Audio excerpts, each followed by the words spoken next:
এখন হচ্ছে কোন অবস্থায় এনট্রপি সবচেয়ে কম থাকবে। তো কোন অবস্থায় এনট্রপি সবচেয়ে কম থাকবে সেটা হচ্ছে কঠিন অবস্থায়। কেন? কারণ আমরা জানি এনট্রপি মানে হচ্ছে বিশৃঙ্খলার পরিমাণ। তো সবচাইতে বেশি থাকবে মানে সবচাইতে কম থাকে হচ্ছে কঠিন অবস্থায় থাকে, আর সবচেয়ে বেশি থাকে হচ্ছে বায়বীয় অবস্থায়। তাপগতিবিদ্যার কোন প্রক্রিয়া গ্যাসের উপর কোনো কাজ হয় না? আমরা জানি হচ্ছে যে কাজ হয় না মানে হচ্ছে ডিডাব্লিউর মান। তাপগতিবিদ্যার প্রথম সূত্র অনুযায়ী আমরা জানি D Q equals to D U plus del U plus del W, that means, এবং ডেল ডাব্লিউর মান হচ্ছে ডেল ইউ প্লাস হচ্ছে পি ডেল ভি। যেহেতু হচ্ছে আয়তনের কোনো পরিবর্তন যদি না হয় তাহলে হচ্ছে আয়তনের পরিমাণটা যদি জিরো হয় তাহলে ডেল ডাব্লিউর মানটাও হচ্ছে জিরো হয়ে যাবে। দ্যাট মিন্স হচ্ছে সম আয়তন প্রক্রিয়ায় 100 ডিগ্রি সেলসিয়াস তাপমাত্রায় 4 কেজি পানিকে 100 ডিগ্রি সেলসিয়াস তাপমাত্রার বাষ্পে পরিণত করতে হবে। দ্যাট মিন্স তুমি হচ্ছে যে এখানে বাষ্পীভবনের আপেক্ষিক সুপ্ত তাপ দিয়ে এনট্রপি আমার বের করতে হবে। তো এখানে আমার সূত্র হচ্ছে এনট্রপির সূত্র অ্যাজ ইকুয়ালস টু আমার এখান থেকে সূত্র হচ্ছে M L V divided by হচ্ছে টি। তাহলে এখানে এম এর মান হচ্ছে আমার 4 কেজি, 4 ইন্টু এল ভি এর মান যেটা আছে বাষ্পীভবনের আপেক্ষিক সুপ্ত তাপ, তার মান হচ্ছে 22,68,000। তো কোনো বইয়ের মধ্যে দেওয়া থাকে 2.26 ইন্টু 10⁻6 দিয়ে করা থাকে, ডিভাইডেড বাই 100 প্লাস 273। এটাকে অবশ্যই ক্যালভিনে কনভার্ট করে নিতে হবে। তো এখন যদি এই ক্যালকুলেশনটা যদি আমরা করি তাহলে এখান থেকে আমরা পাবো হচ্ছে 4 ইন্টু 2.26 ইন্টু 10⁻6 ডিভাইডেড বাই 373। এখান থেকে আমরা যদি ইংরেজিতে যাই তাহলে হচ্ছে 24.23 ইন্টু 10⁻3 অথবা 2.42 ইন্টু 10⁻4। একটি তারকে সমান দুই ভাগে ভাগ করলে করা হলে আপেক্ষিক রোধ একই থাকে, কারণ তারটার সেখানে হচ্ছে সমান দুই ভাগে ভাগ করা হয় কিন্তু এর উপাদানের কোনো পরিবর্তন হয় না, তাই আপেক্ষিক রোধেরও কোনো পরিবর্তন হবে না। 1 কিলো ওয়াট ঘন্টা সমান হচ্ছে 3.6 ইন্টু 10⁻6 জুল অথবা 36 ইন্টু 10⁻5 জুল। সো এখান থেকে হচ্ছে অনেকেই 10⁻6 এটা দেখে অ্যান্সার দাগাই দিবা। সো এটা একটু খেয়াল রেখো, এখানে 36 দেওয়া আছে, তাই অ্যান্সার হচ্ছে ক। একটা গ্যালভানোমিটারের মধ্যে রোধের মান দেওয়া আছে, তার মানে গ্যালভানোমিটারের রোধের মান হচ্ছে জি দেওয়া আছে, এবং এখান থেকে হচ্ছে শান্ট মানে মূল প্রবাহের হচ্ছে 99% প্রবাহিত হয় শান্টের মধ্য দিয়ে। সো আমরা এখান থেকে যদি সূত্র ফেলি তাহলে সূত্রটা হচ্ছে আই এস ইকুয়ালস টু, এটা মনে রাখবা সূত্রটা এইভাবে, আমি যেইটার মধ্য দিয়ে তড়িৎ প্রবাহ নির্ণয় করতেছি, আমরা যদি গ্যালভানোমিটারটা যদি নির্ণয় করি, গ্যালভানোমিটারটা যদি দেই তাহলে শানটা হচ্ছে এইভাবে থাকে। তো আমার এখান থেকে মূল প্রবাহ আইটা যায়, এখান থেকে হচ্ছে আইজি যায়, এবং এখান থেকে যায় হচ্ছে আইএস এর মান। তো আমি যখন আইএস এর মানটা বের করব তার প্যারালালি যেটা থাকবে সেটা হবে আমার উপরে, নিচে হবে দুইটার যোগফল ইন্টু হচ্ছে মোট আই এর মান।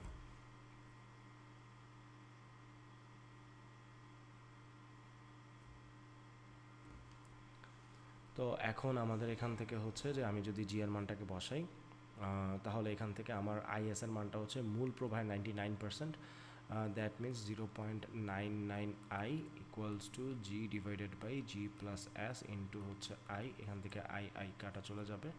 দ্যাট মিন্স আমি যদি এখান থেকে ক্যালকুলেশনটা বের করি তাহলে আমার মানটা আসবে এরকম টাইপের, G plus S divided by G equals to 1 divided by 0.99। So এখান থেকে আমার আসবে 1 plus S by G equals to 1 by 0.99।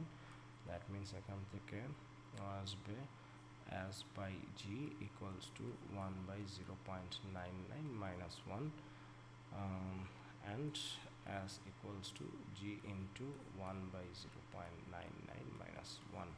R G এর মানটা দেওয়া আছে আমার এখানে, জি এর মান দেওয়া আছে 100 ohm, 100 into 1 divided by 0.99 minus 1। তো এইখান থেকে আমরা যদি ক্যালকুলেশন করি 100 into 1 divided by 0.99 minus 1, so এখান থেকে আমার আসবে 1.01। তো 1.01 ইজ মাই অ্যান্সার। দুটি সুসংগত উৎস হতে নির্গত সমান কম্পাঙ্ক ও সমান বিস্তারের দুটি আলোক তরঙ্গের উপরিপতনের ফলে কোন বিন্দুতে গঠনমূলক ব্যতিচার হবে? সো গঠনমূলক ব্যতিচার হয় তরঙ্গ দুইটা যখন সমদশা মিলিত হয় এবং λ/2 এর জোড় গুণিতক হয়, বাট এইটা হবে না, কারণ হচ্ছে দশা পার্থক্য হচ্ছে পাইয়ের সরল গুণিতক হবে না, পাইয়ের জোর গুণিতক হইতে হবে, তাহলে হচ্ছে গঠনমূলক ব্যতিচার তৈরি করবে। তাহলে এখানে অ্যান্সার হচ্ছে 1 আর 2, 1 আর 2 আছে কোথায়, কতে আছে, সো ক ইজ মাই অ্যান্সার। নিচের কোনটি তরঙ্গ দৈর্ঘ্যের হচ্ছে সবচেয়ে বেশি হবে, তরঙ্গ দৈর্ঘ্য, এখানে বলা আছে তরঙ্গ দৈর্ঘ্য সবচেয়ে বেশি হবে। সো আমি আবারও দেখাই দিচ্ছি, আবার দেখো যে এখান থেকে আমরা কি করব, rich man is visiting your expensive garden. তো এখান থেকে হচ্ছে রিচ মানে হচ্ছে রেডিও, মানে হচ্ছে বেতার তরঙ্গ, ম্যান মিনস হচ্ছে এখান থেকে আমরা আসবে হচ্ছে মাইক্রোওয়েভ, অ্যান্ড ইজ মানে হচ্ছে ইনফ্রারেড মানে অবলোহিত, ইনফ্রারেড, ভিজিটিং মিনস হচ্ছে ভিজিবল মানে দৃশ্যমান আলো, your means ultraviolet, ultraviolet, X means X ray, and G means gamma ray. So অবশ্যই এটা অবশ্যই মাথায় রাখতে হবে যে যত বেশি আমি বাম দিক থেকে ডান দিকে যাব আমার তত ল্যামডার মান, দ্যাট মিন্স তরঙ্গ দৈর্ঘ্য হ্রাস পাবে, তরঙ্গ দৈর্ঘ্য হ্রাস পাবে। আর যদি তরঙ্গ দৈর্ঘ্য হ্রাস পায় তাহলে আমার অবশ্যই কম্পাঙ্ক বৃদ্ধি পাবে, কম্পাঙ্ক বৃদ্ধি পাবে। তাহলে এখান থেকে এখানে যদি যাই তাহলে তরঙ্গ দৈর্ঘ্য হ্রাস পাবে, আর এখান থেকে যদি আমি এই পাশটাতে আসি তাহলে আমার কি হবে, এই পাশ থেকে এই পাশে যদি আসি তাহলে আমার তরঙ্গ দৈর্ঘ্যটা বৃদ্ধি পাবে। সো আই থিঙ্ক বুঝতে পারছো। এখন এটার মধ্যে হচ্ছে তাহলে তরঙ্গ দৈর্ঘ্য রেডিও, সরি এখানে স্পেলিং মিস্টেক হয়েছে, রেডিও বেতার তরঙ্গ। তাহলে আমার এখান থেকে অবশ্যই তরঙ্গ দৈর্ঘ্য এদিকে যেহেতু হ্রাস পাবে, তার মানে এইটা হচ্ছে সবচাইতে বেশি হবে, তরঙ্গ দৈর্ঘ্য হচ্ছে রেডিওটার হচ্ছে তরঙ্গ দৈর্ঘ্য সবচেয়ে বেশি। দ্যাট মিনস এখানে আমার অ্যান্সার হচ্ছে বেতার তরঙ্গ, বেতার তরঙ্গের তরঙ্গ দৈর্ঘ্য সবচেয়ে বেশি হবে। ইয়ংয়ের দ্বিচির পরীক্ষায় পরপর দুটি উজ্জ্বল ডোরার মধ্যবর্তী দূরত্ব, পরপর দুটি উজ্জ্বল ডোরার দূরত্ব বলে দেওয়া আছে। তাহলে উজ্জ্বল ডোরার দূরত্বের ক্ষেত্রে আমরা যেটা জানি, সূত্র জানি, সেটা হচ্ছে ডোরার দূরত্ব, পরপর দুটি ডোরার দূরত্ব, আমি পুরোটা লিখলাম না, সূত্র হচ্ছে ল্যামডা ডি ডিভাইডেড বাই এ। এখান থেকে এ বের করতে হবে, এ ইকুয়ালস টু ল্যামডার মান দেওয়া আছে এখানে 5.8 ইন্টু 10⁻7 ইন্টু ডি এর মান দেওয়া আছে 2, এই যে পর্দার দূরত্ব যেটা সেটা হচ্ছে 2, আর এখানে তরঙ্গ দৈর্ঘ্য যে অংশটুকু দেওয়া আছে সেটা হচ্ছে ল্যামডা, এবং হচ্ছে মধ্যবর্তী দূরত্ব দেওয়া আছে 3.8 ইন্টু 10⁻5। তাহলে আমরা যদি এটা ক্যালকুলেশন করি, ক্যালকুলেশন করলে আমাদের মানটা আসবে এরকম টাইপের, 5.8 into 10⁻7 into 2 divided by 3.8 into 10⁻5। আমার মানটা আসবে হচ্ছে 3 পয়েন্টস, যেটা হবে সেটা হচ্ছে 3.05 into 10⁻4, 3.05 into 10⁻4। এম নট ভর, স্থির ভর বিশিষ্ট একটা বস্তু আলোর বেগে যদি ধাবিত হয়, দ্যাট মিনস হচ্ছে ভি এর মানটা যদি সি এর সমান হয় তাহলে কি হইতে পারে। সো এটার মানটা হবে হচ্ছে M equals to M not divided by √1 - V by C whole square. That means যদি হচ্ছে ভি এর মানটা যদি আমার সি হয়ে যায় তাহলে হচ্ছে এখান থেকে আমার আসবে √1 - C divided by C whole square. That means C C কাটা, এখান থেকে হচ্ছে 1 আসবে, 1 - 1, that means M not divided by 0, এইটার অ্যান্সারটা চলে আসবে ইনফিনিটি। অর্থাৎ কোনো একটা গতিশীল বস্তুর বেগ যদি আলোর বেগের সমান হয় তাহলে তার ভরটা, গতিশীল অবস্থায় ভরটা হবে ইনফিনিটি।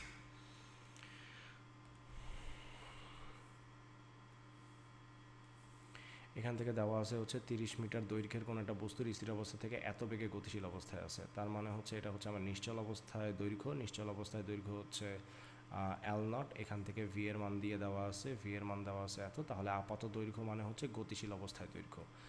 দ্যাট মিনস আমার এখান থেকে L equals to L not √1 - V by C whole square equals to 30 into √1 - 0.5c/c কাটা হোল স্কোয়ার, এখান থেকে 30√0.75 আসবে, কারণ এখান থেকে 0.5 হোল স্কোয়ার মানে 0.25, 1 মানে 0.25, 0.75, দ্যাট মিনস আমার এখান থেকে অ্যান্সার আসবে 30√0.75 করে দিলে আমার এখান থেকে 25.98। ডেসিমাল সংখ্যার ভিত্তি হচ্ছে 10, ডেফিনেটলি বাইনারির হচ্ছে 2, অক্টালের হচ্ছে 8, আর হেক্সাডেসিমালের হচ্ছে 16। 25-এর বাইনারি কোডটা কত হবে? সো বাইনারি বের করার জন্য আমরা যেই সূত্র অ্যাপ্লাই করতে পারি ভাগ করে, এটা ছাড়াও তুমি আরেকটাভাবে বের করতে পারো, যেমন হচ্ছে আমি যদি 2 এর উপরে পাওয়ার দিয়ে যদি করি তাহলে 2⁴ মানে হচ্ছে 16, 2⁵ হচ্ছে 32। তো 32টা আসলে 25কে এক্সিট করে, এই কারণে আমি 2⁴ পর্যন্ত রাখবো, তারপরে হচ্ছে 2 কিউব, 2 স্কোয়ার, 2 1 2 0। সো এখন তুমি এখান থেকে কী নিবা? 16 নিবা। তাহলে 16-র পরে হচ্ছে 16, আর এখানে আসবে হচ্ছে 8, 16 8 4 2 1। তো এখন এখান থেকে 16 আর 8কে যদি আমি যোগ করে দিই তাহলে আমার এখান থেকে আসবে কত? 24, আর এই যে 1 হয়ে গেল 25। তাহলে 1 1 0 0 1, যেগুলো গোল দাগ দিবা সেখানে 1 দিবা, যেগুলো গোল দাগ ছাড়া থাকবে সেগুলো 0 দিয়ে দিবা, তাহলে হচ্ছে খুব ইজিলি বাইনারি বের করতে পারবা ক্যালকুলেটর ছাড়া। সো এখান থেকে হচ্ছে 110001, দ্যাট মিনস হচ্ছে খ হচ্ছে অ্যান্সার। জার্মেনিয়ামের সাথে কোন মৌলটিকে যুক্ত করলে অ্যান টাইপ অর্ধপরিবাহী তৈরি হয়? সেটা হচ্ছে অবশ্যই আর্সেনিক। জার্মেনিয়ামের সাথে হচ্ছে আমরা আর্সেনিকটাকে যোগ করে দিলে আমাদের হচ্ছে অ্যান টাইপ অর্ধপরিবাহী তৈরি হয়ে যাবে। তারপর এখান থেকে বলা আছে একটি কার্নো ইঞ্জিনের মধ্যে 327 ডিগ্রি সেলসিয়াস তাপমাত্রা এত জুল তাপ গ্রহণ করে। দ্যাট মিনস আমি যদি হচ্ছে তোমাদেরকে জিনিসটা যদি বুঝো তাহলে ব্যাপারটা হয় এরকম টাইপের, যে এখানে একটা তাপীয় উৎস থাকে, এখানে হচ্ছে উৎস থেকে হচ্ছে একটা তাপ নির্গত হয়। সো এখান থেকে হচ্ছে এটা টেম্পারেচারটা থাকে হচ্ছে T1, এখান থেকে হচ্ছে আমার Q1 যায়, তারপরে এখান থেকে আমি যদি বের করি তাহলে আমার কাজ হচ্ছে Q2 পরিমাণ হচ্ছে যে এখান থেকে বের হয়ে যায়, বের হওয়ার পরে এটা হচ্ছে একটা গ্রাহকের মধ্যে গিয়ে সঞ্চিত হয়। সো গ্রাহকের টেম্পারেচারটা হচ্ছে T2, এখানে আমার যে কাজটা হবে সেটা হচ্ছে যে Q1 - Q2। তো আমার এখান থেকে হচ্ছে দেওয়া আছে, এখানে আমার এটার মান যেটা দেওয়া আছে এটা হচ্ছে আমার অবশ্যই T1, এটা হচ্ছে আমার T2 এর মান, এটা হচ্ছে T2, আর এটা হচ্ছে আমার Q1 এর মান। তো আমাকে কাজের পরিমাণ বের করতে বলছে, দ্যাট মিনস হচ্ছে W হচ্ছে Q1 - Q2 বের করতে বলছে। এখন আমি জানি হচ্ছে প্রত্যাবর্তী প্রক্রিয়ার ক্ষেত্রে আমরা জানি হচ্ছে Q1 / T1, বা কার্নো ইঞ্জিনের ক্ষেত্রে Q2 / হচ্ছে T2। সো Q2 যেহেতু বের করতে হবে, that means Q2 = Q1 T2 / T1। So এখানে হচ্ছে Q1 এর মান হচ্ছে 800 ইন্টু T2 এর মান হচ্ছে T2 এর মান হচ্ছে 127 প্লাস হচ্ছে 273, তারপর হচ্ছে T1 এর মান হচ্ছে 327 প্লাস 273 ইকুয়ালস টু, এখান থেকে আমার মান চলে আসবে হচ্ছে 800 ইন্টু হচ্ছে এখান থেকে আসবে হচ্ছে 400, আর এখান থেকে আসবে হচ্ছে 600। এখান থেকে কাটাকাটি করে দিলে তাহলে এখান থেকে 2, এখান থেকে 3, দ্যাট মিনস হচ্ছে 1600 / হচ্ছে 3।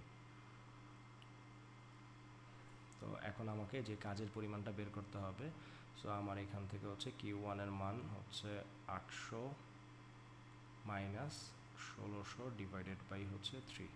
সো এখান থেকে আমি যদি ক্যালকুলেশন করি 2400 - 1600, সো আমার এখান থেকে থাকবে হচ্ছে 800 / 3। সো আমি ক্যালকুলেটারের মধ্যে যদি ক্যালকুলেশন করি 800 ভাগ হচ্ছে 3, তাহলে আমার মান আসবে 266.67।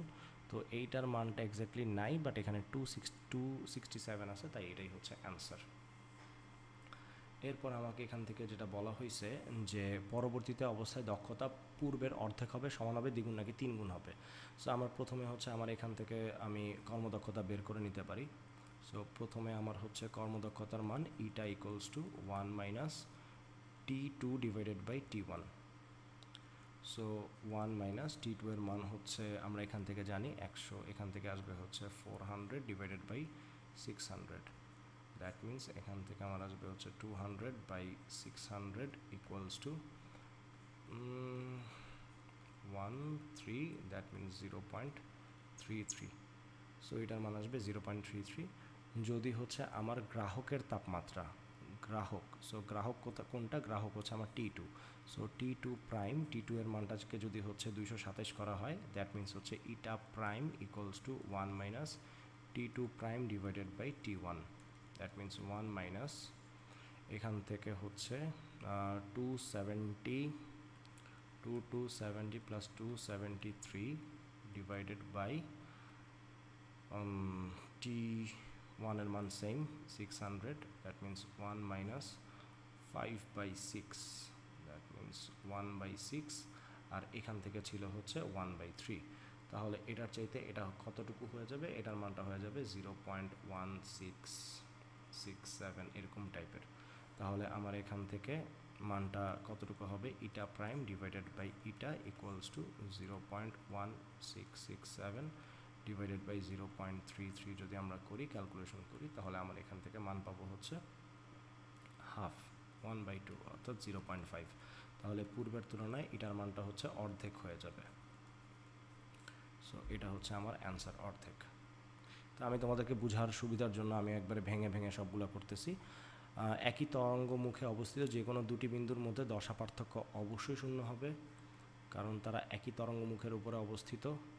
এরপর একটা বাড়ির লাইনের মধ্যে দেওয়া আছে হচ্ছে এখান থেকে আমার আই এর মান দেওয়া আছে এবং এখান থেকে আমার হচ্ছে ভি এর মান দেওয়া আছে, আর এখান থেকে 60 ওয়াটের কতগুলো বাতি জ্বালানো যাবে। তাহলে আমার আগে বের করে নিতে হবে এই মেইন মিটারের ক্ষমতাটা কত, বৈদ্যুতিক ক্ষমতা কত। তো বৈদ্যুতিক ক্ষমতার জন্য হচ্ছে সূত্র হচ্ছে P ইকুয়ালস টু VI, আর হচ্ছে এটাকে আমার কি করতে হবে? সংখ্যা যদি বের করতে যাই তাহলে আমার এখান থেকে এই পি এর মান যেটা আছে অর্থাৎ VI, এটাকে আমার 60 দ্বারা আমি ভাগ করে দিলে আমার বের হয়ে যাবে যার সংখ্যাটা।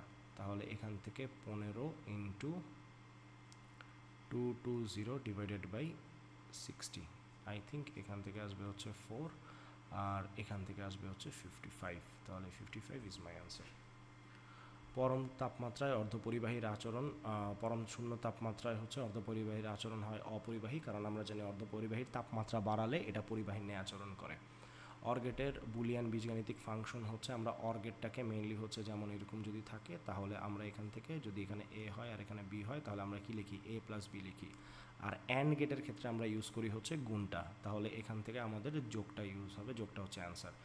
সুপরিবাহিতে যোজন ব্যান্ড এবং পরিবহন ব্যান্ডের মধ্যবর্তী শক্তির পার্থক্য হয় হচ্ছে 0.7 হয় মেনলি জার্মেনিয়ামের মধ্যে, আর 1.1 হয় হচ্ছে সিলিকনের ক্ষেত্রে। সো এটা আরেকবার একটু দেখে রাখতে পারো।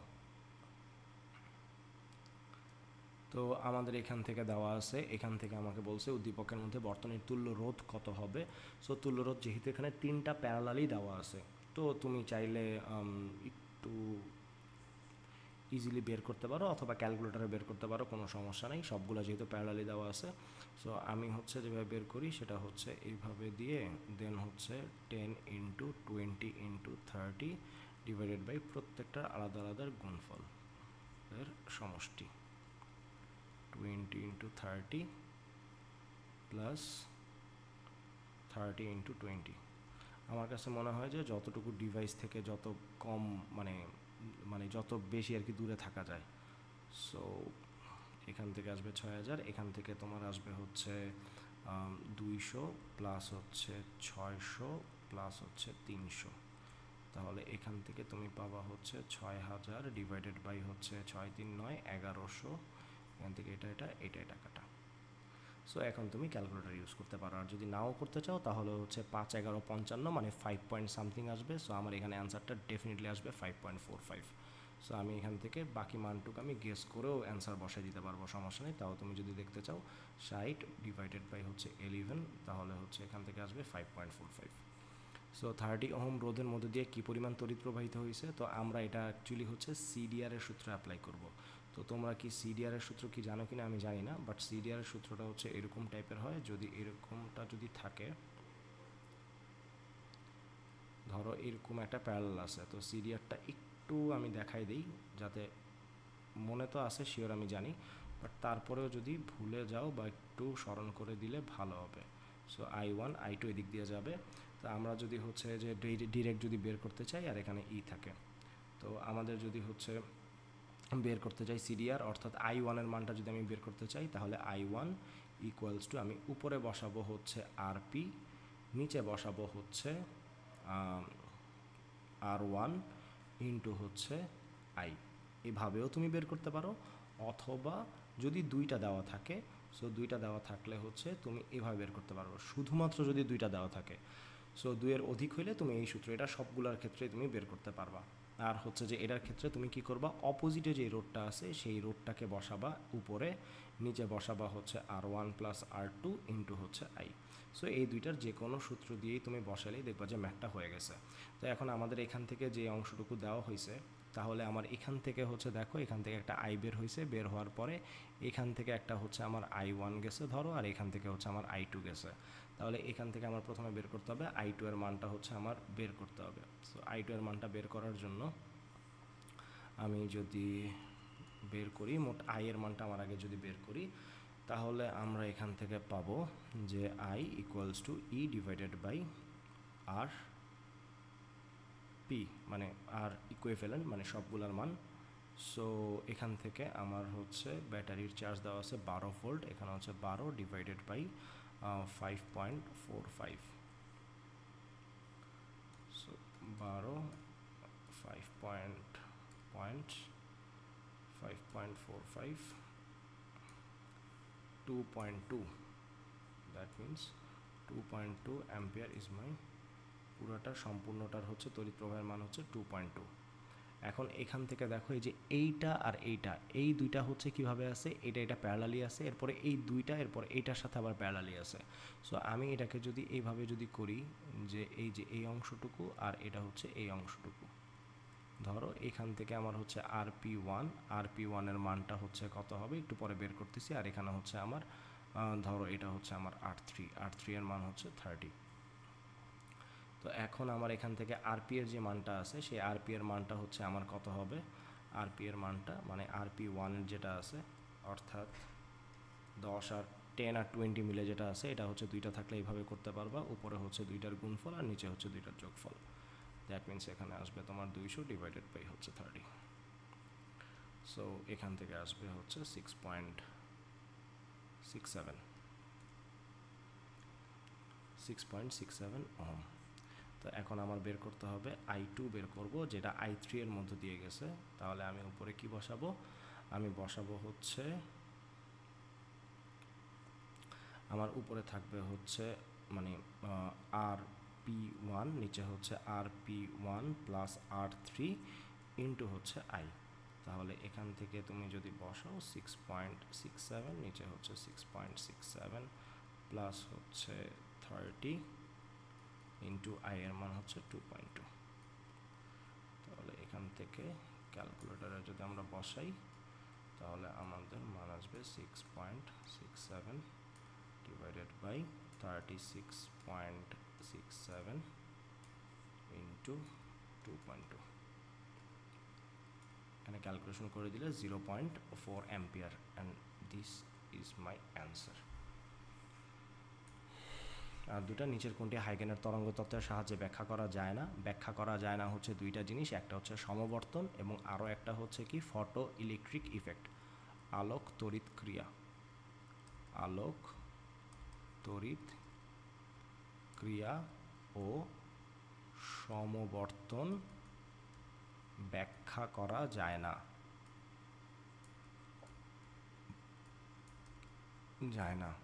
আর এটার সাথে কি প্রতিফলন, প্রতিসরণ, অপবর্তন, আরেকটা জিনিস আছে ব্যতিচার। এই তিনটা প্লাস হচ্ছে ব্যতিচার। ব্যতিচার হচ্ছে ব্যাখ্যা করা যায়, ব্যাখ্যা করা যায়। আলোক তরঙ্গের দুটি বিন্দুর পথ পার্থক্য λ/4 হলে দশা পার্থক্য কত হবে? আমরা জানি যে দশা পার্থক্য সমান সমান হচ্ছে 2π/λ ইন্টু হচ্ছে পথ পার্থক্য। পথ পার্থক্য এখানে দেওয়া আছে হচ্ছে λ/4, দ্যাট মিনস λ কাটা, 2 আর এখানে কাটা, তাহলে হচ্ছে 2 থাকবে, দ্যাট মিনস হচ্ছে π/2 is my answer. Thank you.